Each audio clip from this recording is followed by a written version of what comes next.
Necessary, a podcast dedicated to growing up as a TCK and how it's affecting us now that we're adults. And today we will be talking about Easter. Um, Yay. yeah, so I'll be very honest, I know uh, little about Easter. I didn't grow up in a Christian family, so that Mm. is not something that I really grew up with or participated in necessarily, definitely within the religious aspect. But to start off with, Easter this year is going to fall on April 4th, Okay. 2021, and that will mark the end of Lent. Um, Yes. how do you feel about Easter? Or like, do you have a history with Easter? I think only when I was very, very small. The thing is that basically there was a period when my dad was studying for a PhD, so we would come over at sort of winter time in Britain. I can't remember exactly what the dates were in terms of the months of the year, but it must have fallen somewhere between February and March, because I do remember doing Easter once or twice as a very small child. Um, so it kind of associated with things like Easter egg hunts, egg painting, egg rolling. So basically, the idea is you just roll the eggs down the hill and see whose egg survives the trauma. Um, Wait, raw they're eggs boiled or eggs, but oh, they're boiled. Okay. boiled, yeah. So we'd do that, and then egg and spoon races, things like that. It was kind of like I think they're all very English traditions, but I think I was very small at the time, so that's the reason we did it. hmm Um, I don't think we did it for very long either. I can't remember when we stopped doing it, but I mean, and then afterwards Easter became less of a thing. Right. You'd be aware of it, and you'd be sort of like looking at it, going, "Okay, yeah, this is when it happens." And it's always one of those fun ones. The fun thing that people don't remember about Easter is it changes its date every year, Yeah, and people 'cause get confused. I it's quite based enjoy on that. a lunar calendar. Yeah. So I think it's what is it? If I get this right, it's the first Sunday after the first full moon after the spring equinox. hmm So it can shift quite widely. So it could be full with anywhere within a period of a month. So it's an interesting concept anyway. I'm pretty sure that's correct. Somebody will correct me at some point and go, "Oh wait, no, you got it in the wrong order." But it's an interesting idea. Um, Particularly stuff with the Easter Bunny and all that kind of thing. Yeah, so I That was did always good I fun. did some research into it because like I said, I really have no background with Easter other than like seeing Easter bunny stuff in different countries. The like ambassador would dress up as the Easter bunny and would like hide eggs around his the compound and stuff. And so we, as kids, we would try and go and find them, and that was really cute. Hmm. It kind of brought our community together because otherwise, we're all families living in a central area, but for a lot of us, we're, still kind of separate. We don't really always get the chance to talk to each other as Hmm. expats. So it was a cool way of getting the community together and be able to interact with each other. So Yeah. I was interested in like where it comes from. So it's connected to Passover, which is a Jewish Yeah. festival that commemorates the liberation of the Jewish people from slavery in Egypt. And so, Hmm. if you're looking at it from the Christian tradition, what happened was that Jesus went into Jerusalem during the time of Passover, Yeah. and there was a big celebratory procession. And also, there was a disturbance within the Jerusalem temple, and those two Hmm. things attracted the attention of the Romans, which eventually led to Jesus's execution. And so Yes. that Easter is supposed to be the 3 days after he was entombed, is when Hmm. he had come back to life. He had resurrected, come back from the dead, and is now he was alive again. And Yeah. people were like, "Oh my gosh, he's no longer in his tomb. He's alive again." Um, and then that is why like Easter exists within the Christian tradition. Yeah. What's interesting is that there has been an Easter like celebration before that time period. Hmm. And it's interesting that in many countries, the time of Easter is more closely, the name is closer to Passover. So in French, it's Pâques. There's also Pascha. Like there's multiple ways of saying it, but Yeah. it's closer to that. Whereas Easter is a very unique English Germanic term. Hmm. Like it's really those like areas that use that term. So I was curious as to why. Um, The name of Easter, it's believed that it comes from a pre-Christian Germanic goddess who is named Eostre, so Eostre, who is the goddess of the dawn. And she was celebrated Ah. as a spring, like this, there was actually a month, an old Germanic month that was dedicated to the worship of this goddess. We don't know much about the actual worship because it was No. only referenced once in one piece of text by a 8th century monk called Venerable Bede. So Oh, the Venerable Bede. Yes, we yes, know who speed. Bede is. There you go. So we don't have a lot of like details as to how she was celebrated, but we're pretty sure that the name of Easter directly comes from that goddess. Well, that would make sense. I mean, there's a kind of a tradition of like, particularly the Roman Catholic Church, essentially kind of going, right, well, you guys already have a festival, so what we'll do in order to make it easier for you to transition into the Christian side of things, what you do is you can do all that stuff that you used to do. You just got to add Jesus into it, kind of thing. It was a way of like getting people on board without like getting rid of everything. Because obviously, if you say to people, you got to stop doing everything you did, people tend to go, don't really wanna. I'm Hmm. happy as I was, and so you it's a nice way of kind of just like easing people into it and getting rid of some of the older stuff, but then you kind of like allow some of it to stay around because it does kind of make sense. I mean, if you want, it's better that they do a little bit of Christianity than none at all. I Hmm. suppose is the thinking. So you know, because you know, how else are you going to do it? You know, it's just as long as you know that coming to Jesus and coming to God is all right. Hmm. It's loads of stuff like that. I mean, it happens all the time, and I suppose it just makes political sense, really. It's just like, well, we're not going to get rid of all of it. So just so long as we can kind of like keep tabs on it and control it, that's better than having no influence at all, Hmm. which does make sense. Yeah, it Yeah. makes it easier to have people start to follow what you want them to believe if you say, "Oh, well, Mm. it's basically what you believe, but we're adding some stuff onto it." Instead of saying, "Well, Yeah. whatever you believe right now, it's completely being erased and you have to believe this now." It's a little bit easier to Yeah. ease people into things because they already do it or believe in it than to completely erase it and try to force them into this whole new thing. It's just easier to co-opt Yeah. than to destroy completely. I'm sure there Yes. are ruling authoritarians who do not believe that, but it's Yeah. just easier to get people to do what you want them to do if they're already kind of doing it than to just Yeah. say, don't do what you're doing, do this whole new thing. Yeah. I mean, because you can't. It's sort of the idea of starting society from scratch. How do you do that? It's just too much effort. So what you do is you just kind of walk in and take over what's already there, and then. And it's funny because the Roman Empire kind of worked like that. They tended to like to invade places that were already pretty well set up, Yeah. which is why they didn't like Britain very much. I think they just go, "What's the point?" They genuinely did have those moments where they just thought, "There's just no point because there's nothing there."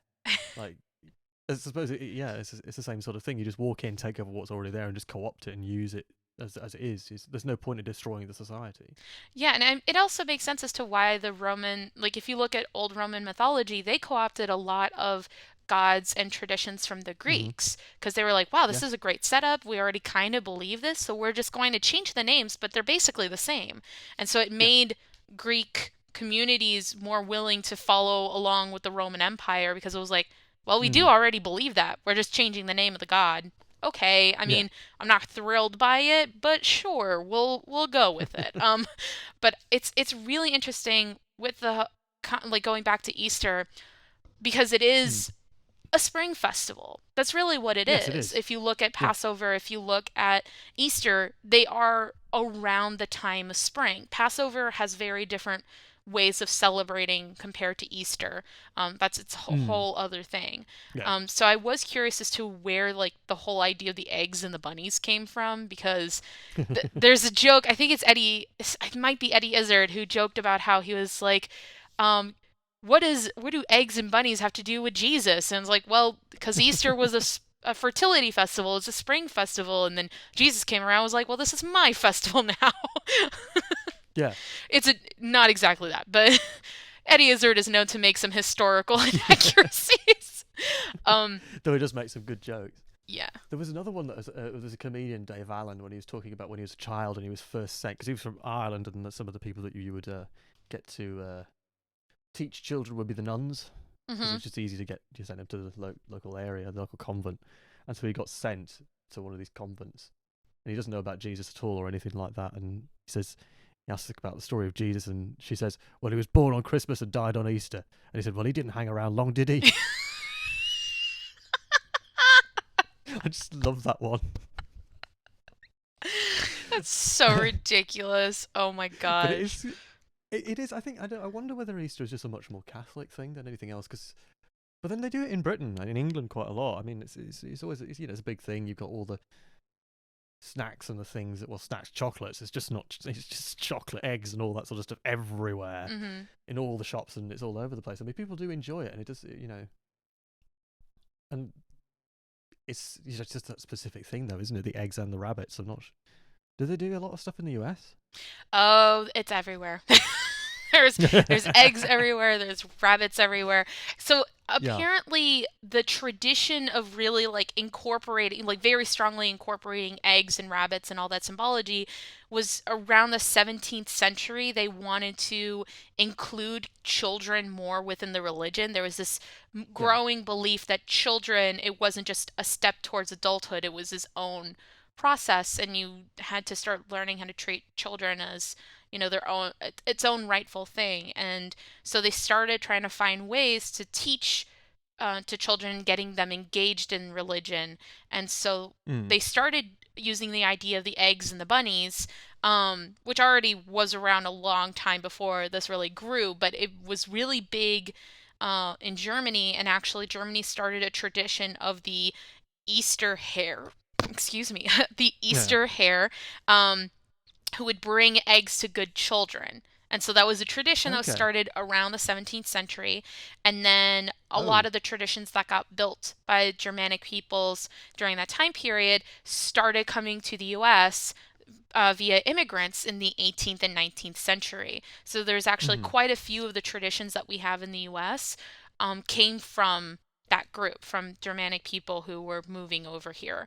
So the reason Yeah. with hares and rabbits is because they're incredibly fertile. If you Yes. don't know this, you have no idea what's going on in nature, because there's a well-known uh, symbology of rabbits having a lot of children and having Yeah. a lot of sex, which causes more rabbits. So, Yeah.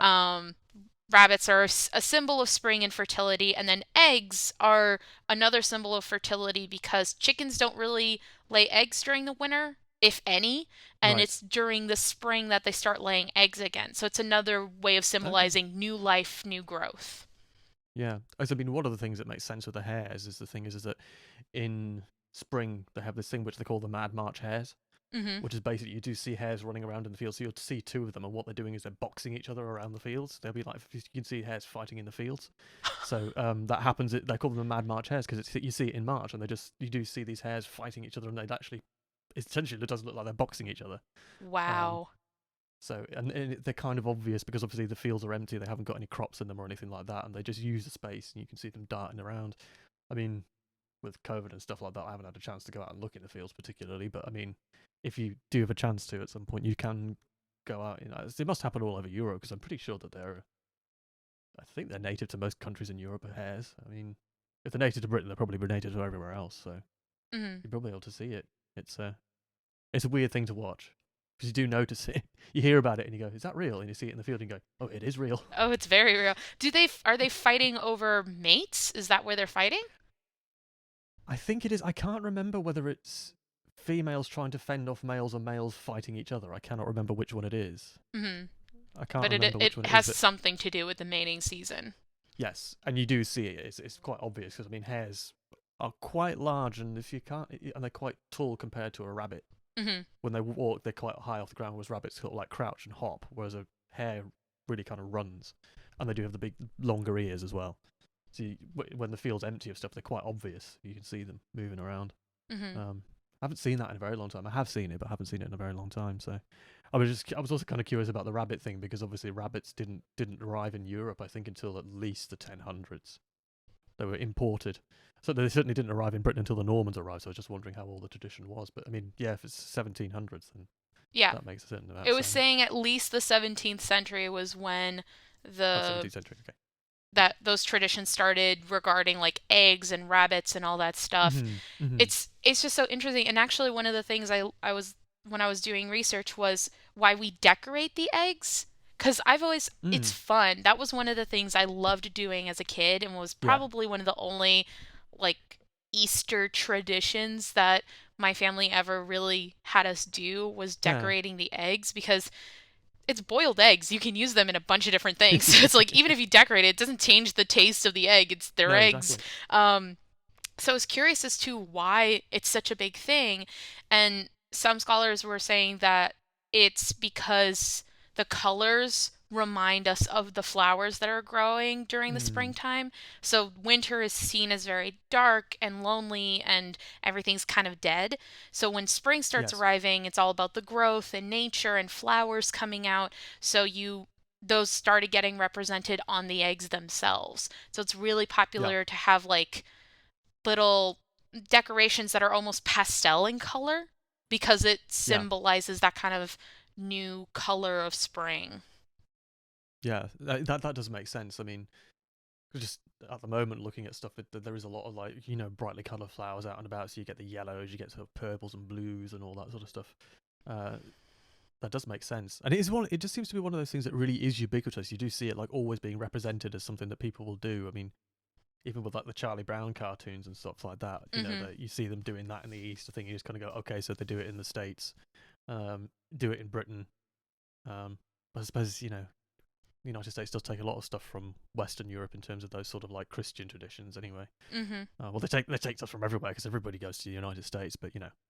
um, so it's not a surprise that they do it there as well. Is what Yeah. I should be saying.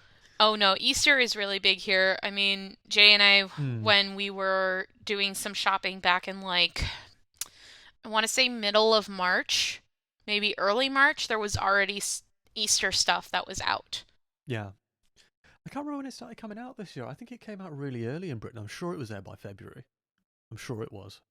But Hmm. then I can kind of forgive it this year just because of everything that's going on. You can, oh yeah, there's something nice happening at some point. You know, I don't remember the time, it's but something happened.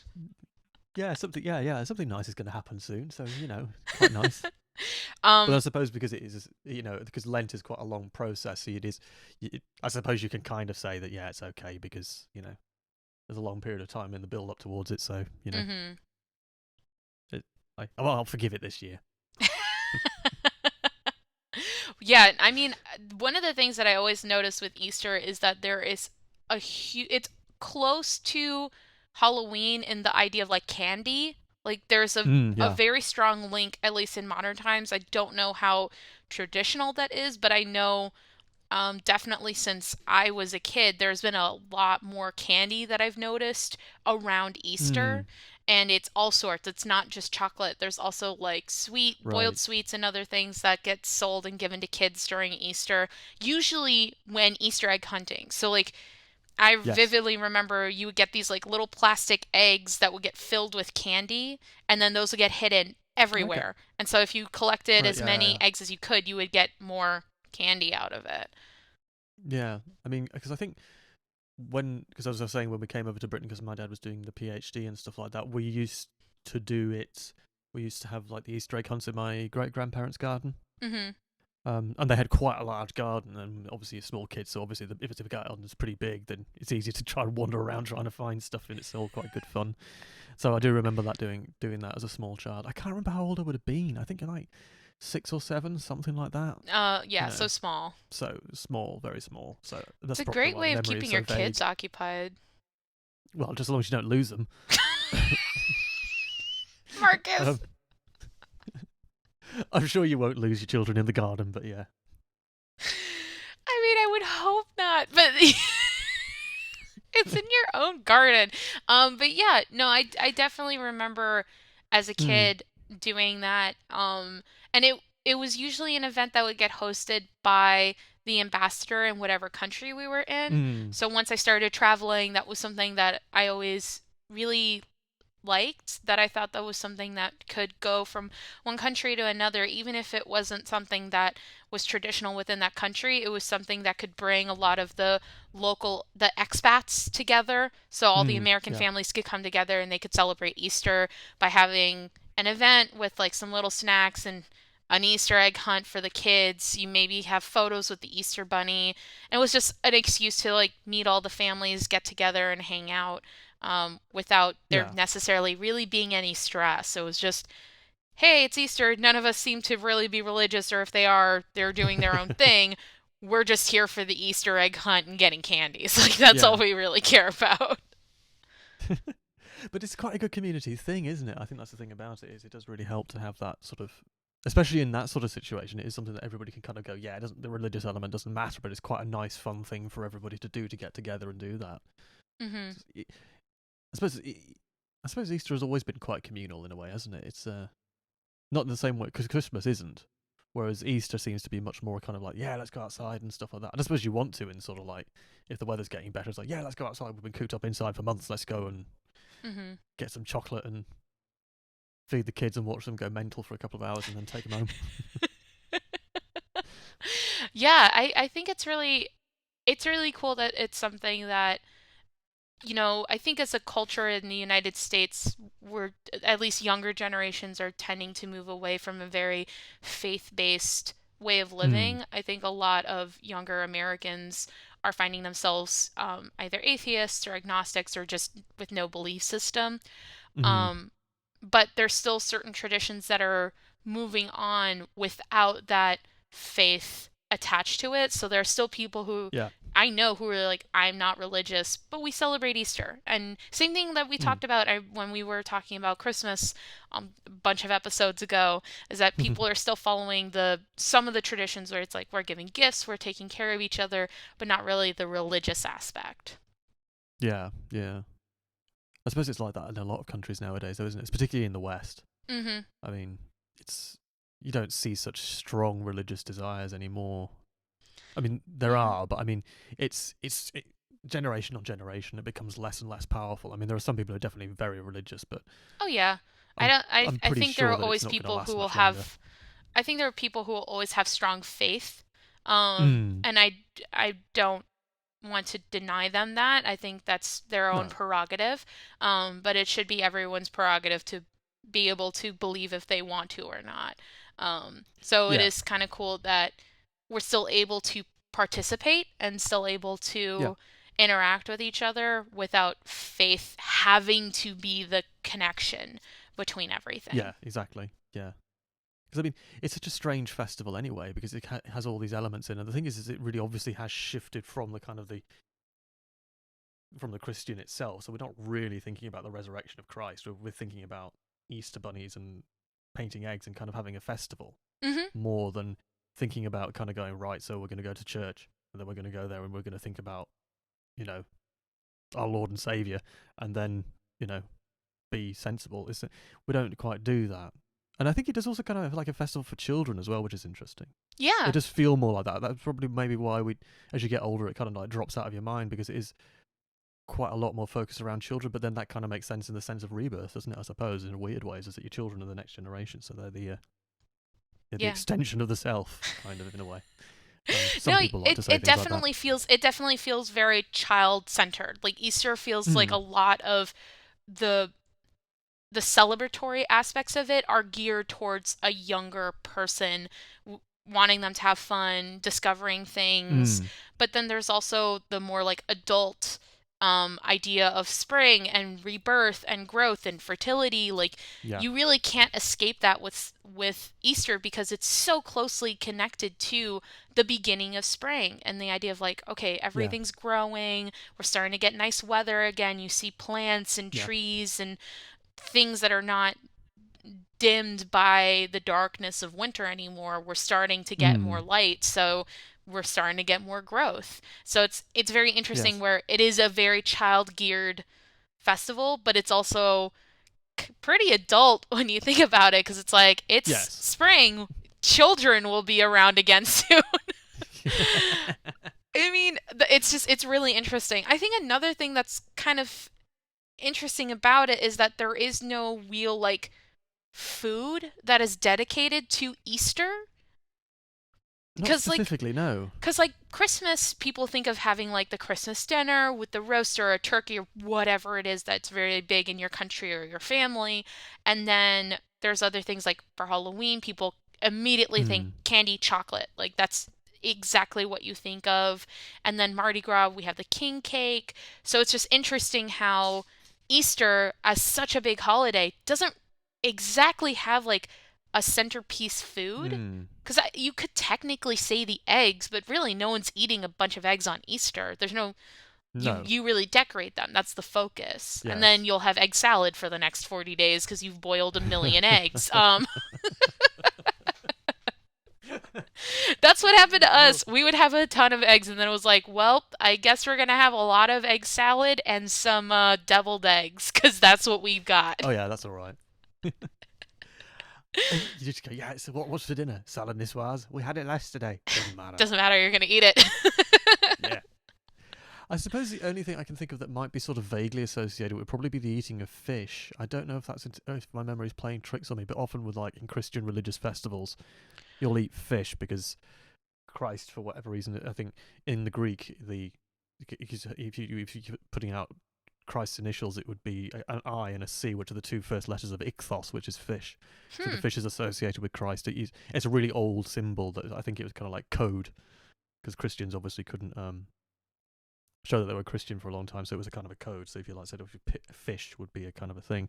So, but I don't know if that was actually something that was true that people would particularly be interested in eating fish on Easter, or whether I'm making that up and sort I of don't smashing two other traditions together I in don't my know mind. about fish on Easter. I know that throughout Lent, a lot of people, because they give up Mm. meat, they have fish instead. Like, definitely Yes. here in Buffalo, I know that during the time of Lent, a ton of restaurants will do like a fish fry special or Yeah. like fish on Fridays. Like, always, they'll have this specific fish dishes that are available. I don't know why it's like always Friday, but some restaurants will do it for the entire period of Lent, where they'll have like more fish options Yeah. than they usually have. I wonder why it'd be Friday. I don't know. Oh, it could just be the fact that it begins with an F. I don't know. But Fish Friday. it Fish sounds. It Fridays! sounds like it sounds like it should mean something more than that. But I mean, I don't know why. I don't Um. know, but I know that during the time of Lent, a lot of Christians will turn towards fish instead of having beef. Mhm. Mhm. So it Yeah. might be that maybe for Easter, it's like, oh, well, Easter continuation of Lent, maybe fish. That would make sense. But I don't know. Mm. Like that's also the thing for me with Easter, where it's like I have always approached it from a non-religious perspective, so it's really interesting Yes. to me to like try and delve into it and learn more about it because it it's something that I have no real like strong attachment to, other Yeah. than because I do practice some magic and I have certain like Mm. ways of going about the world, and I know that for me, uh Oestra is really big for spring and like celebrating Yeah. spring festival. So in that sense it's important, but um yeah, not the very strong other religious ties for me. No. There was one thing actually. I don't know if I've ever mentioned it before, but the thing is that you know Whitby in Dracula, Yes. where Dracula first comes to the UK, Mhm. is actually that's where it was decided when Easter should happen because there were two different religious ideas at the time. So England had become sort of part of the Roman Catholic Church, but it was working with a much older calendar or a different system that the Celtic Christians would be using, the people who came over from Ireland. So they had a meeting there to decide when Easter should be held. They determined it at Whitby. Interesting. I didn't know I'm pretty that. sure that's correct. Yeah, St Hilda. It's like When I one of was the early English saints. when I was doing research, I thought that I saw that there was a Roman um leader who like it was way after Jesus died, and he like brought together a council of people and they were trying to decide like dates and official when are we going to celebrate these things, and he was one of the reasons that I Easter got decided to be was it celebrated on those was the Emperor Sundays. Constantine. That would have been. Probably. I need to go back and do that research. I'll be honest. I was like skimming through a lot of it and was like, this is so fascinating, and I really need to like learn more about it, but I only know the very basics. Um, Easter Roman Emperor. No, Easter. Mm. I can't type. Yeah, it's so complicated.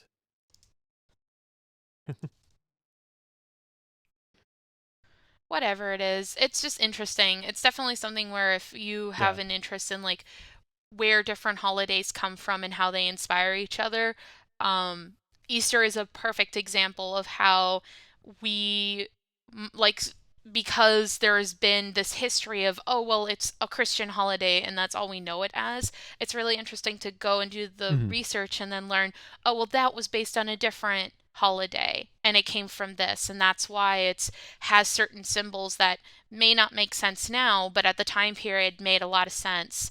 Yes. So I think that's always really fascinating, and it's good to learn like where things come from so that you have a better idea of why it's being celebrated in a certain way or Yeah. why people are involved in it in a certain way. It's because there's a history behind it. You just may not know what that history is.